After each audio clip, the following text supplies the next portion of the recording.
Alrighty, welcome back to Shop and Ball, the Week 10 Picks Against the Spread podcast. A lot has transpired.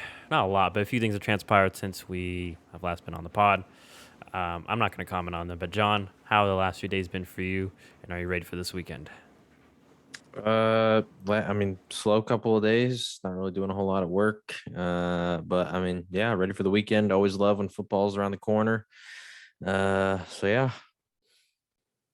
Alrighty, yes, so I will drive right into the picks against the spread. Briefly overcap our Thursday night picks, even though we made them last podcast. So by the time you're probably seeing or hearing this, the game will be over. But the spread for the Thursday night game is Baltimore minus 7.5 going to the Miami Dolphins. John and I both picked Baltimore. So once again, if you don't know how spreads work, Baltimore has to win basically since it's 7.5. They have to win by 8 or more for us to cover/win. So hopefully they do for the both of us. Just a quick announcement going into last week. John was behind 2 games on me. He got 2 games on me. It was a rough week for everybody. I mean, John went 6-8. I went 4-10. I just had a worse week. Ultimately came down to that Monday nighter. John, you got Pittsburgh just couldn't cover. It was close, but couldn't cover. Anyways, John back in business now. We are all tied up going into this week. Just wanted to update people on the standings. Since I don't think I didn't do that last week, so my apologies on that. But yeah, anyways, Thursday night game out of the way. Standing update out of the way. Now let's dive into the Sunday games, the real meat and potatoes of Week 10. Starting off, not intentionally, but with your Dallas Cowboys, once again at Jerry's World, favored by 8.5, hosting the Atlanta Falcons. I don't know why I almost said Dolphins. I just saw Miami. Anyway, John, who do you have here for this game? Basically, I'm assuming you're assuming Dallas is going to win. So basically, do you think they will cover? Yeah, this one was a little tougher just because it's 8.5, and they got to win by 2 scores. The Falcons have looked good. They upset the Saints this past week. But even just like deep diving into what happened last week, I think that maybe the general public might overreact a little bit to Dallas. Now, if they suck in this one, then I think maybe there could be some fair points brought up. But ultimately, last week, there's just a lot of like things that just went wrong. Dak looked rusty. There was so many third down and fourth down plays that he didn't hit the throw that was there. There was 2 specific plays, CD Lamb, that he was wide open deep for a touchdown, overthrew him both times. So I mean, like there was plays to be made for the Cowboys, and I think they're going to make those plays this week. And then ultimately, I think that the Falcons just don't have the overall talent level that maybe the Broncos had, specifically on defense, to be able to, counter what Dallas is going to do. I think they're going to bounce back offensively. Michael Gallup is supposed to be back this week. And so I think that he just provides another aspect of their offense when it comes to the deep ball. And then also, I don't really believe in the Falcons edge rushers' ability to, get at Dak like the Broncos did. The Broncos, I think, had the league high in pressures against the Cowboys offensive line last week. Obviously, Tyron Smith didn't play. Don't think he's going to play again this week. But I think they'll clean it up, and they're not playing as competitive as an opponent on defense. I do think that Matt Ryan could have a pretty good game here. Randy Gregory is going to be out in this one. He might miss a few weeks. So is DeMarcus Lawrence. So I don't know who's going to play edge rusher. I think Micah Parsons might go back there. So obviously there's going to be some, rough stuff for the Cowboys on defense. But ultimately, I think the Cowboys are going to put up mid 30s when it comes to point totals, and how I don't know how confident I would be in the lack of weapons the Falcons have to necessarily keep up with that the entire game. So I'm going to go with the Cowboys. Maybe I'm wrong on this one. I don't know. We'll see. All right, so I am actually going Atlanta. I think Dallas will win, but Matt Ryan, although he'll take care of the ball. He's taking care of the ball pretty. He's a veteran at this point. And like we kind of saw last week, Dallas defense kind of predicated on causing turnovers to get stops. They're not really a team that gets stops. They're relying on turnovers and such, and especially without Randy Gregory. I know Micah was really good on the edge, but you're still losing Micah as an inside linebacker now to put him on the edge. So I think there'll be opportunities for Cordell Patterson and Kyle Pitts, and it just also just seems like Matt Ryan getting a little more comfortable with Arthur Smith's system. Arthur Smith also having to learn to use some pieces like the Cordell Pattersons of the world, Russell Gage, Galen Laval, especially without Calvin Ridley. Um, what does worry me though is that other side, Dallas offense versus Atlanta defense.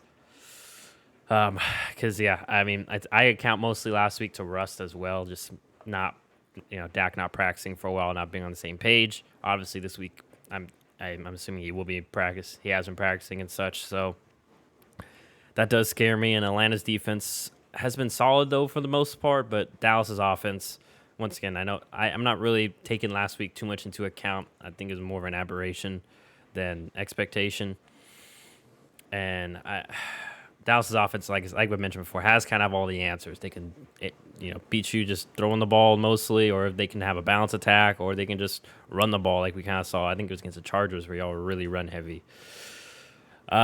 So yeah, I just think Atlanta will keep it close. It'll probably be like a 14-point, 10-point game. They score some garbage time, field goal or touchdown to make it close, and then y'all just run out the clock. So I might be wrong. I've been wrong threading this needle many times, especially last week. So hopefully I am right here. But yeah, with John, I expect Dallas to win though, regardless. Just a matter of them covering.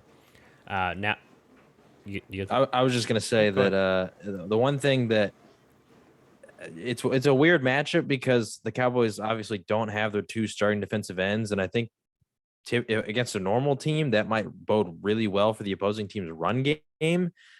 Because Micah Parsons is a lot smaller compared to like a DeMarcus Lawrence, right? He's not small by any means; he's still like 250 or something along those lines. But a typical defensive end is a lot larger in size and probably a lot stronger, and so I think, in this sort of game, maybe look out for Atlanta's run game too to get going. We saw what Denver was able to do against the Cowboys. Now, obviously, Denver has Melvin Gordon and Javonte Williams, who are a lot better, just pure running backs than Mike Davis and Cordell Patterson. But I wouldn't be shocked if we could see those guys, be able to set the edge pretty easily against Dallas in this one, just because they don't have their two starting defensive ends out there. So we'll see, at least last game, they could not set the edge at all on those outside runs. Yeah, so we will see what happens. Also, though, poor note to Denver. Mike Munchak, one of the better. They have Mike Munchak, Yeah. one of the better offensive line coaches, and just a talented O line too. They've invested a Yeah. lot there It's too. true. So maybe a little caveat there. But now going over to Tennessee, where the Titans are at home and they are favored by 2.5, hosting the New Orleans Saints. So basically, if it's neutral field, Vegas feels this would be a pick 'em.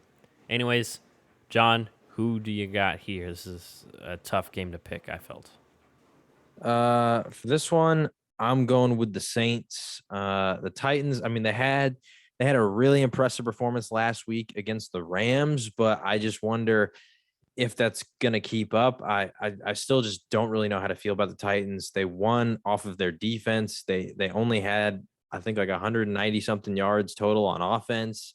Uh the Saints are also weird though because we don't know who's going to start at QB, but ultimately I think they have I just it's hard for me to bet against Sean Payton in a game like this because he just finds ways to win when he's the underdog and when things don't look like they're going to work out their way. And I think it's just a big plus for their defense to not have to deal with Derrick Henry.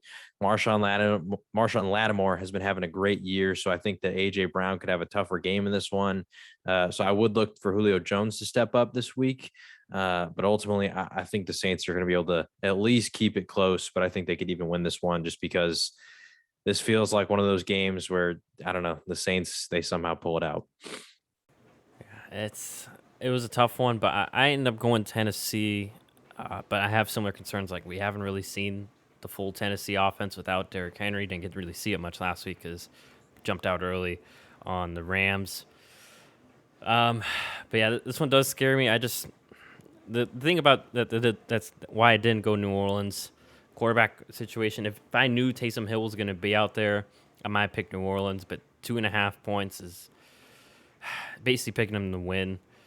And I'm not sure even if Taysom Hill does play, I'm not sure of the wide receiving options we've seen. Like there's not much there. And then especially Alvin Kamara, I know he didn't practice yesterday. I'm not sure what his status was today, which is Thursday.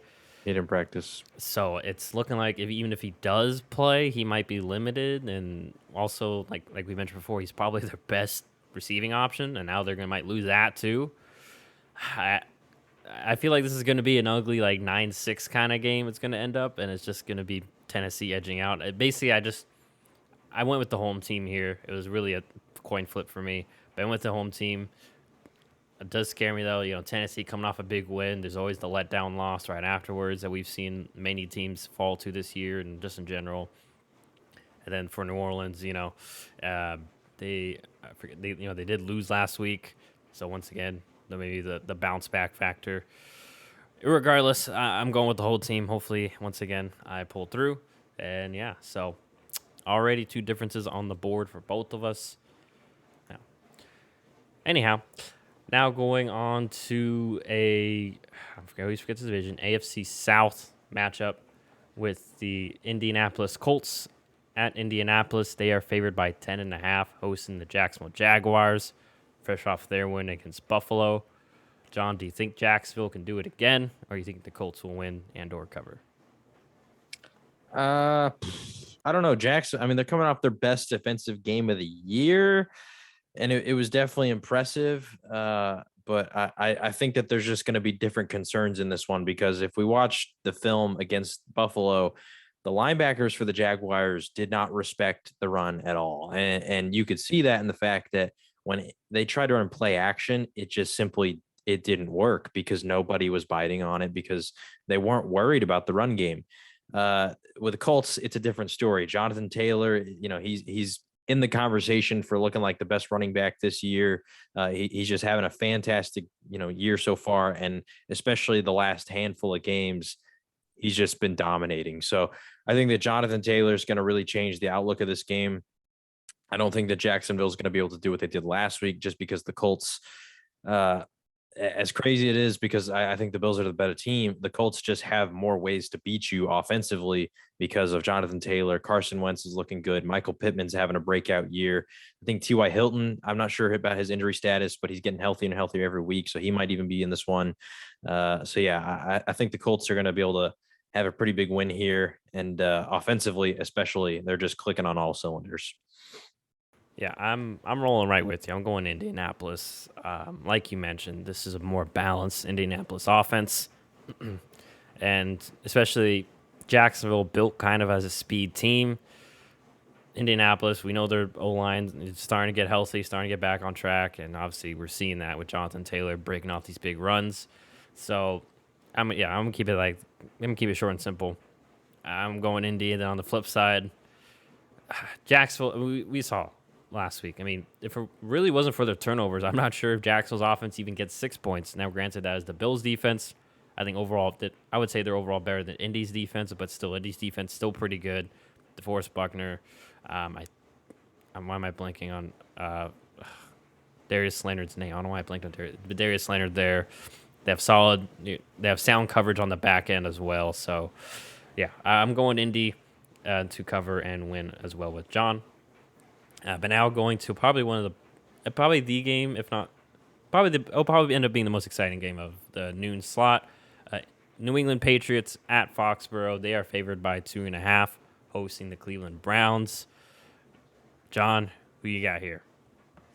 I'm gonna take the Browns. This, like you said, this was a tough one, probably the closest one of the week. And I went back and forth for a while, and I just stuck with my gut here. I'm going with Cleveland. I think they can have success in the run game.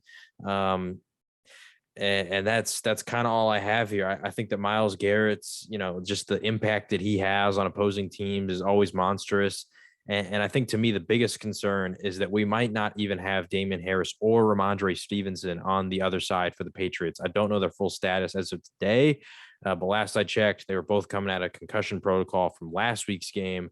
And so I know the Patriots are sort of known for just any running back can pop in there and fill the job, but the Browns' run defense is nothing to be sleeping on. They've actually been quietly pretty impressive this year. So I'm going to take Cleveland. I think that Nick Chubb, or actually he's not even playing, Dearness Johnson. I love Dearness Johnson. I think that he's going to keep it rolling. I think that Baker Mayfield, as long as he's not turning the ball over, as long as he's not, testing JC Jackson all game, then I think that he can have success in this one too. Ultimately, I think they have the offensive line to really hold up against everything Bill Belichick's going to throw at them.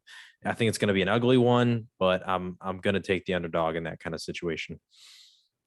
I'm actually going to New England. I'm pretty confident in the run defense, especially with no Nick Chubb. There to sledgehammer his way for 2 or 3 yard gains when there's nothing. And I there's also Bill Belichick, very successful with young quarterbacks. I know Baker's on his 4th year, but doesn't help that.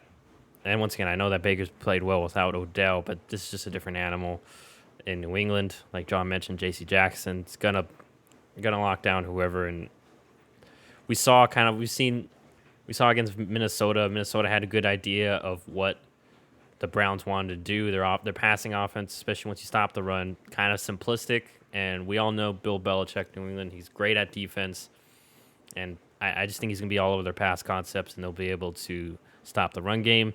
And on the flip side, although they may be missing their running backs, their O-line's pretty good. I think they'll be able to create a few holes, and Mac Jones has been playing well. And this offense has, especially in the passing game, the offense has been opening up more and more. I know Mac Jones isn't lighting the world up statistically, but I think what you're seeing score-wise, they've been able to move the ball up and down the field, score points, keep drives alive, and just manage the game very well. So I'm going New England here. I think this is really when they kind of remind the world that, hey, we're back, we're relevant again, even though we don't have Mr. Tom Brady at quarterback. We still got a good team and good coaching staff to supplant that. So another one of our differences there. That'll be a fun game to keep an eye on Sunday. Keeping it in the AFC East, though, we are going to New York, where the Buffalo Bills are favored by 11.5, going to the New York Jets. Mike White will be starting. They've already announced that. So, John, do you believe Mike White will keep it close with Buffalo, or do you think Buffalo bounces back this week? I think the Buffalo bounces back. I know the Jags had a pretty successful game, but like I said, I think the key to that one was guys like Miles Jack, Josh Allen, just being special playmakers that were not biting on the run game at all. And I don't think the Jets necessarily have those sort of playmakers on the defensive end, specifically a linebacker, to be making similar sort of plays against Buffalo. So, and also, I mean, the Jaguars, their secondary isn't amazing, but I would say they're just objectively more talented than the Jets guys because Marcus May, I think he's hurt, so he's not even playing. But with the Jaguars, right, they went out and they got Shaq Griffin. They went out and got Tyson Campbell in the draft. So like they have guys who are highly paid, highly drafted, to where the Jets, their secondary is filled with a lot of guys that are like 6th, 7th round picks. And that doesn't necessarily mean anything in the NFL. Once you're in the league, you're in the league. But I think it just goes to show that the Jags have invested a lot more into their secondary to where the Jets haven't as much. So I think that Josh Allen, that passing attack, could have a lot of success in this week. I think they were embarrassed last week, and so they're going to want to bounce back in a big way.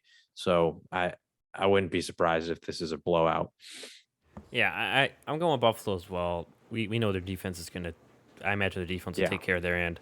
But, in regards to offense, I have to imagine Brian Daboll, Doug McDermott – not Doug McDermott. I always forget. Sean McDermott. Jeez, I was watching Spurs You're highlights earlier today.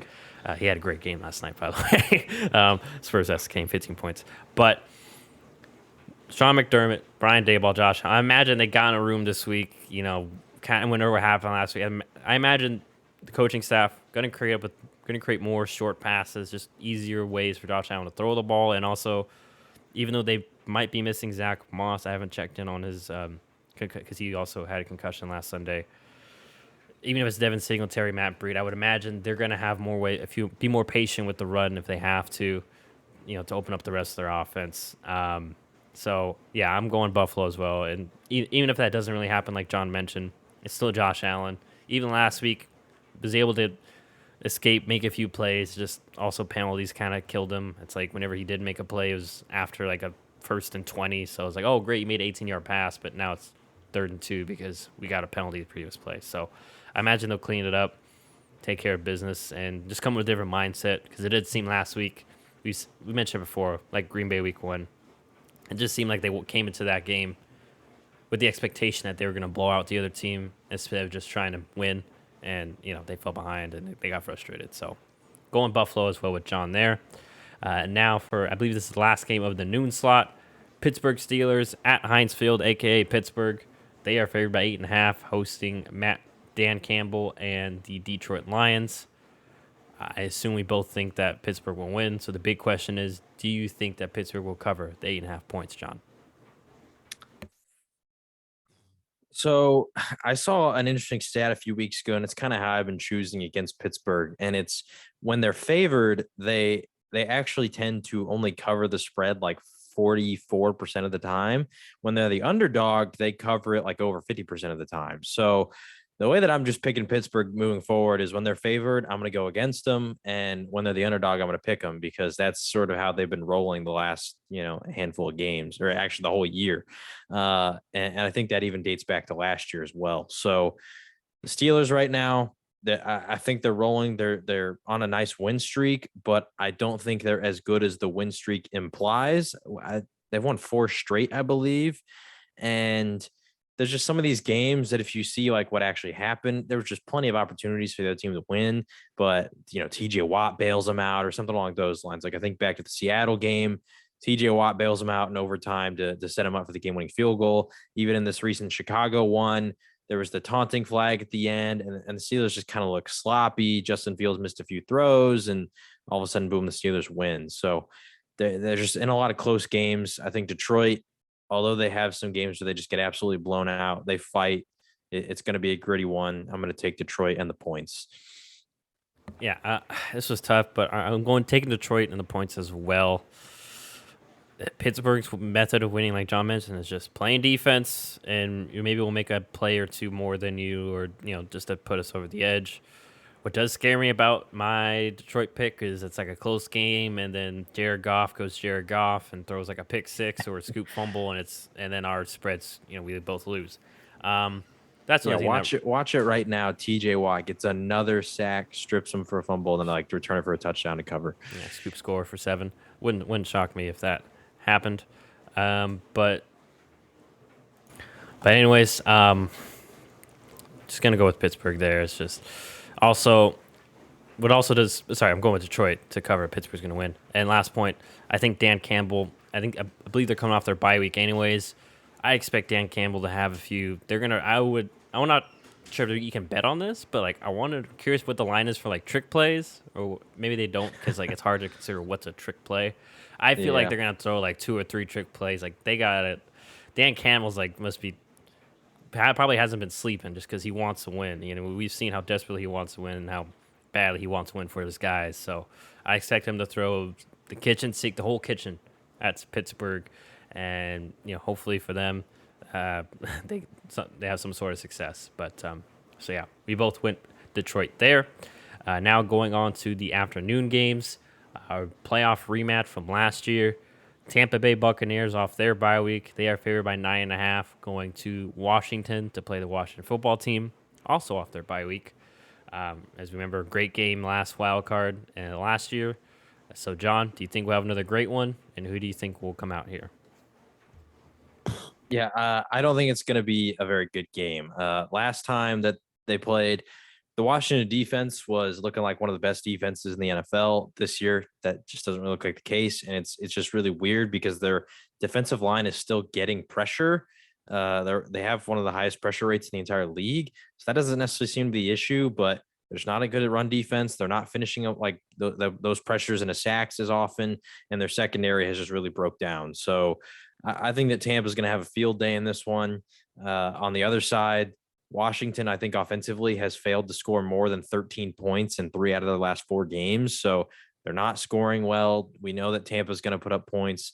I think Antonio Brown and Chris Godwin are both questionable for this one. But even then, I think whoever is playing receiver in this one, specifically Mike Evans, because I think he's healthy, they could shred this secondary that's just looked pretty poor all year. So I'm going to go with Tampa. I don't have faith in Washington. Yeah, I'm going Tampa as well. I expect, especially off a bye week, they're going to maybe have a few more plays. And, yeah, you hit it really, really on the head with it's Washington's defense just isn't as for some reason just isn't as good this year. I think it might be. I don't want to point the finger and call people out for their job. I'm just saying, might be partially, Jack Del Rio. Just his defense has been a little simplistic, and also Jamin Davis, first round pick. I think he's been having to play more. He hasn't been as great as they hoped. I think many would hope for being a first round pick. So yeah, I just even though Tampa's offense has some question marks, like John mentioned, their defense is still relatively healthy. I know their secondaries are concerned, but I mean we've kind of seen Taylor Heineke. He's been all right, and I imagine they're going to double or have some sort of double coverage or shade their coverage towards Terry McLaurin, and then Dammy Brown's been injured, Curtis Samuel's been injured most of the year, so they really don't have that second option to scare you, and nor the quarterback to maybe make that difference. So, like John, I'm going with Tampa Bay also to win and cover this game. Man, that Washington pick, I shouldn't have never done it. I just, Washington to the NFC Championship was not a good choice, or even just. I mean, I picked him to win the division too, and honestly, at the time, in our defense, Ryan Fitzpatrick was healthy, and it was under the assumption their defense would at least be as good as last year, if not better. I mean, they With the didn't really pieces they lose added. anybody, but yeah, I mean, They added William Jackson, who a lot of people were high on that addition, including us. I mean, added. Jamin Davis was a first round linebacker, even if we didn't like him as much. Like he's still, an addition. So Yeah.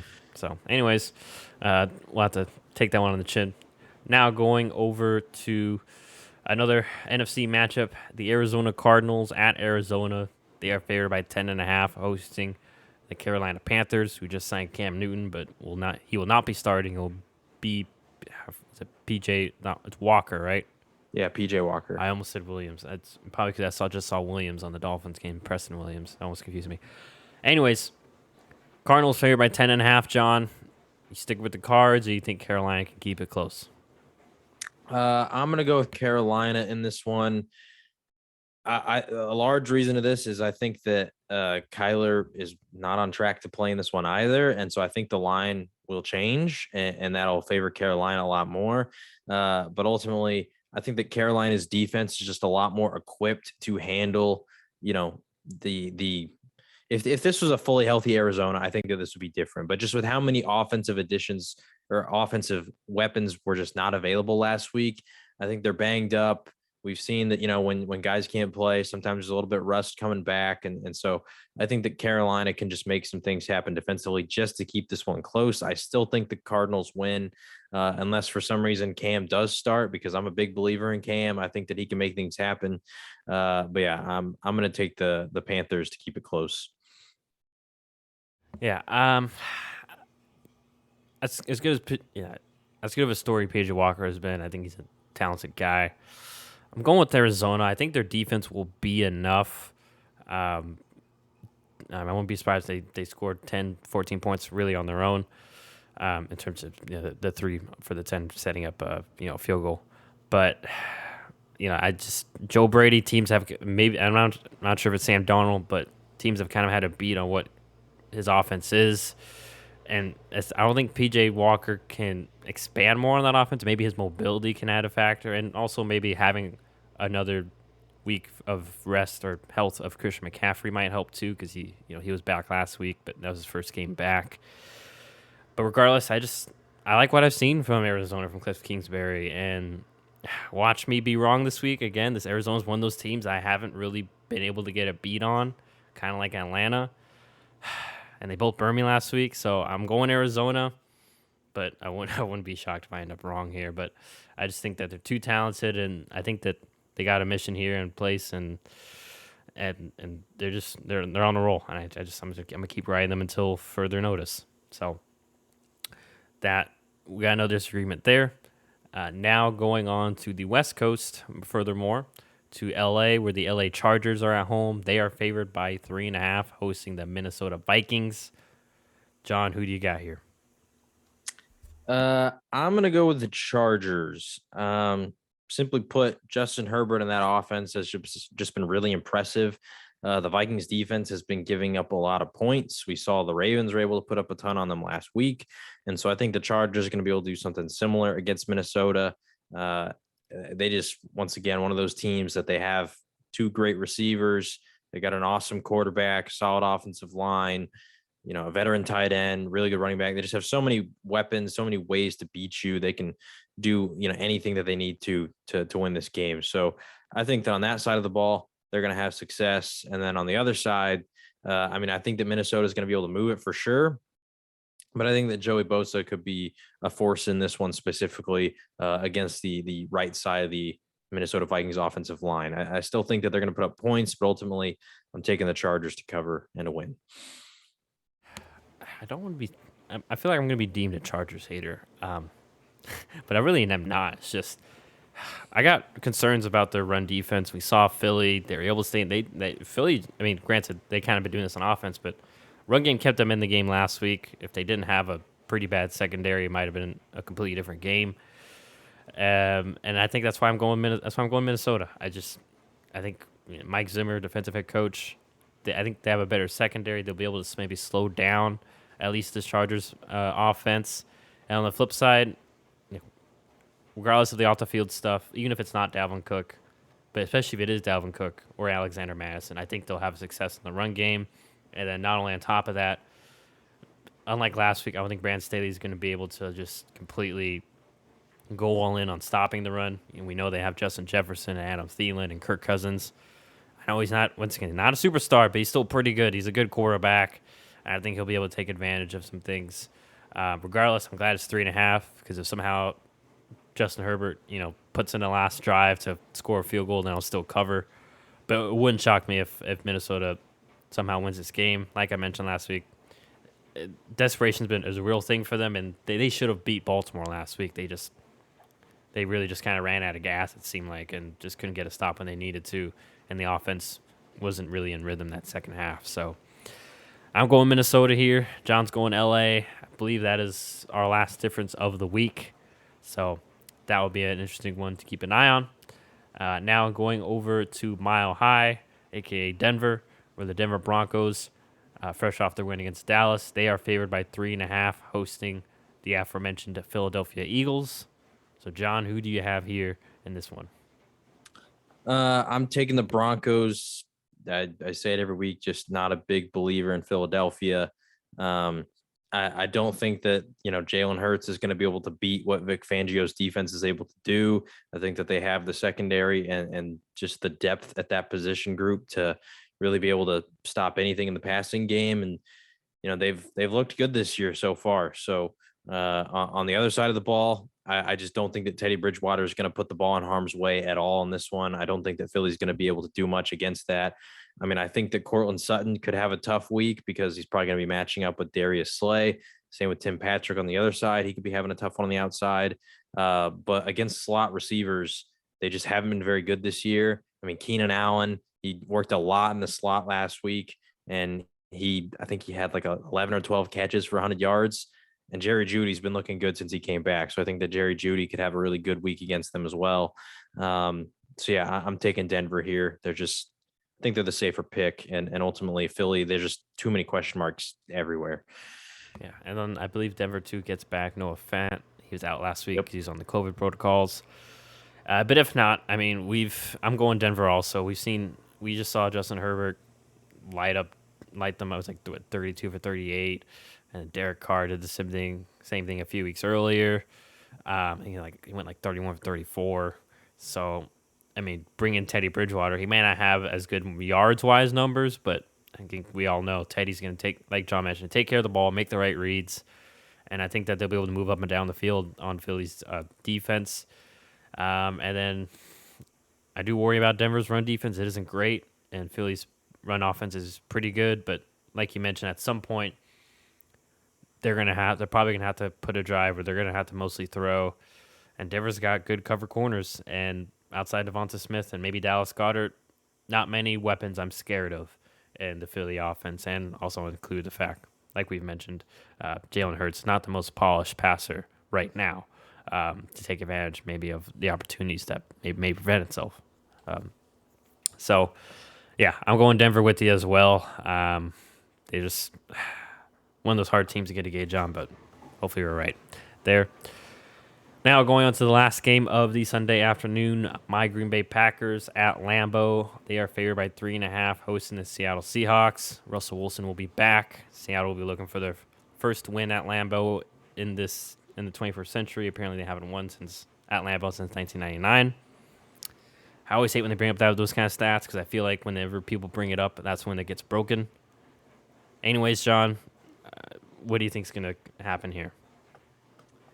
I was a little bit surprised when I first saw this line. I put money on this one on Green Bay, and that's simply because I think the line is this low because Aaron Rodgers is still not technically cleared to go. The earliest he can return is Saturday, and so that leaves a little bit of room for error that he could not play. But honestly, I think if these teams were fully healthy, say we play it in Seattle, I think Green Bay be favored by like a point and a half, maybe even two. And that's because of Seattle gets the home field advantage, which is typically like 2.5, 3 points. And so that's what I think if we were playing in Seattle, but we're playing it in Green Bay. And so I'm just a little shocked that it's only 3.5. That would imply that the Packers are really only better by like a point if it was, neutral territory. And I just don't think that's the case with Aaron Rodgers healthy and just, even with the injuries and stuff on defense, the Packers have looked really good. So, yeah, I'm taking Green Bay here. I feel really confident about this one because I think that Aaron Rodgers will be playing as well, and I would be shocked if when Aaron Rodgers does get cleared, this line doesn't move dramatically to maybe even like a touchdown. Yeah, I'm going Green Bay as well. Um, Even if some reason Aaron doesn't play, not that I'm saying I believe in Jordan Love. Okay, so even if Aaron plays, there's going to be a rust factor still with him out. Kind of like with Dak, he hasn't really been in the facility for since almost 2 weeks now. But also Russell Wilson hasn't played, and he's also coming back pretty early off that finger injury. I suspect it's Earliest possible. yeah, and also regardless hasn't played football in what 3-4 weeks. There's going to be an adjustment for both quarterbacks, but end of day, Green Bay defense has been pretty solid, pretty good. Rashawn Gary, I've been loving what I've been seeing. I didn't even know last week Eric Stokes wasn't even playing last week. I think the fact that it's just wild because usually when Green Bay has injuries, it just all falls apart. So it's good to see that there's Right. good coaching. But regardless, on the offense, whether it's Aaron Rodgers, Jordan Love, I think offensive line's good enough and the run game's good enough with the mixture of AJ. I've been loving that AJ Dillon's been getting more involved, honestly, and also Aaron Jones still there. I think that the run game will be able to start things for the Packer offense, and we'll be able to build off that, whether it's Rodgers or Love. And even if it is Rodgers, it'll probably take him a quarter or two to really get adjusted and going, since he's only missed one game technically. So yeah, I'm going Green Bay as well to cover and win here. So that is that. And then now going to the Sunday nighter, the last game on Sunday. Kansas City Chiefs, they are favored by 2.5 going to the Las Vegas Raiders. Who you got here, John? This one was a tough one as well because it's so hard to just not every week believe that Kansas City will finally put it together. But I can't bring myself to do it. They've just been so disappointing to me over the last few weeks. If that was the Kansas City of old, they're going to blow out the Giants. They would just blow out the Packers, only putting up 7 points. You would think it'd be just such a massive victory, but they only put up 13 on the other end. And like you just said, Jair's not there, Eric Stokes not there. Like there's no real excuse for what's happening on that side of the ball, and I don't understand it. On the other side, the Raiders have looked good. Derek Carr has had a really good year so far. They add Deshaun Jackson, who can bring that speed aspect back to this offense. And so I'm taking the Raiders here. I think that even the run game could have success because Kansas City's defense, although they've been statistically better over the last couple games, I mean, the 1 week where they played, a top 15 quarterback, that team put up 27 points on them, and that was without Derrick Henry really doing a whole lot against them. So I think that I was all think in the the first Raiders, half too. yeah, yeah. So like they took their foot off the gas pedal. So I mean, like I said, statistically they've been better, but that's because they played Taylor Heineke, Daniel Jones, Jordan Love. Just not the same quality of quarterbacks that Derek Carr is. So yeah, I think the Raiders. I wouldn't be shocked if they won this one and pretty comfortably, unless Kansas City can finally just get back to what we think they should be. So yeah, I'm going Las Vegas with you as well. Basically same reasoning. Yeah, the Raiders balanced offense. They're gonna be able to really. They've been really good, all year, and then their defense has been pretty solid. And yeah, I never thought I'd spend this little time on a Kansas City game unless they were playing a team they were gonna blow out. But I just don't have confidence. I don't have confidence in their offense, which is wild to say. We had to talk about fantasy, in our chat, and usually it's like, oh, you usually don't get for fantasy, you don't get the same quarterback and like two weapons from the same offense. And in previous years, if you did that with Kansas City, you were great. Like you had Tyreek Hill, Travis Kelsey, and Mahomes. You were set. Like you were probably winning your league. And Yeah. this year, no, like you're probably losing. You're probably last place, to be honest. It's been tough, and I'm just saying that fantasy wise or numbers wise, but yeah, I mean they may get Clyde Edwards-Helaire back, but even then, I'm just not confident in Andy Reid and Mahomes being patient with the run game, short passing game, or even just having a good run game plan. It's just never been an Andy Reid thing. Andy's never been patient with the run or never had a complex run game or play action game off that. So yeah, I'm going with the Las Vegas Raiders. I know if my parents are listening or watching, I'm sorry, guys. It's just it's the Kansas City revenge tour on top of the fact that y'all are just the offense is I don't even know the word for it, just in flux. It's just a bad. I don't know. Anyways, we And both went. even last year, I mean, with the Kansas City being really amazing, the Raiders beat them one time. Yeah. So yeah, Raiders they know what they need to do game plan wise to beat Kansas City. So hopefully, for Kansas City's sake, maybe they make some wild adjustments this week and really look in the mirror and change things. But I doubt it since it's only a week. Hard to do all that. Now going on to the last but not least game, the Monday Nighter, LA Rams with freshly acquired Odell Beckham Jr., which I'm not even going to get into as a Packer fan. Favored by 3.5, going to San Francisco. San Francisco just lost that tough game against Arizona and basically their B team. John, do you think San Francisco finally gets back on track here? I do not. It's a Monday night game, and so that gives, if Odell does play, that gives him more time to just get involved, get into practice, learn more of the system. I think McVay is going to want to get him involved, show off his new weapon. I don't think that the 49ers secondary is really going to have any answer for, even Robert Woods or Cooper Kupp. The Niners just got embarrassed against, a Cardinals team that was incredibly shorthanded. And then also I think people, might not, be talking about this as much, but the Niners just lost Mike McGlinchey, I think, for the rest of the year. They're starting right tackle. And Von Miller is going to be playing in this game. So I don't really see a way that the Niners win this one. Yeah, I'm going with the LA Rams. Just we mentioned the Niners, they have secondary issues. Really only on the front. I mean, Nick Bosa is still coming back. Eric Armstead really hasn't popped that much this year. And I would imagine Rams would want to bounce back after that poor performance against Tennessee, where they weren't really patient with the run. I think they'll have a better game plan this week. And then, yeah, like you mentioned on the flip side, San Francisco just can't get out of their own way. Last week had turnovers. And then, especially now, you mentioned losing Mike McGlinchey, one of the better, if not, in the conversation, one of the best right tackles in the game right now. And yeah, it's tough for We had the San Francisco conversation last week, and that's what I keep thinking about. But yeah, it's hard to pick San Francisco as well. It's wild how both those teams 2 years ago in this Super Bowl looked like they were going to be great teams for a long time, and all of a sudden now there's major question marks for both teams.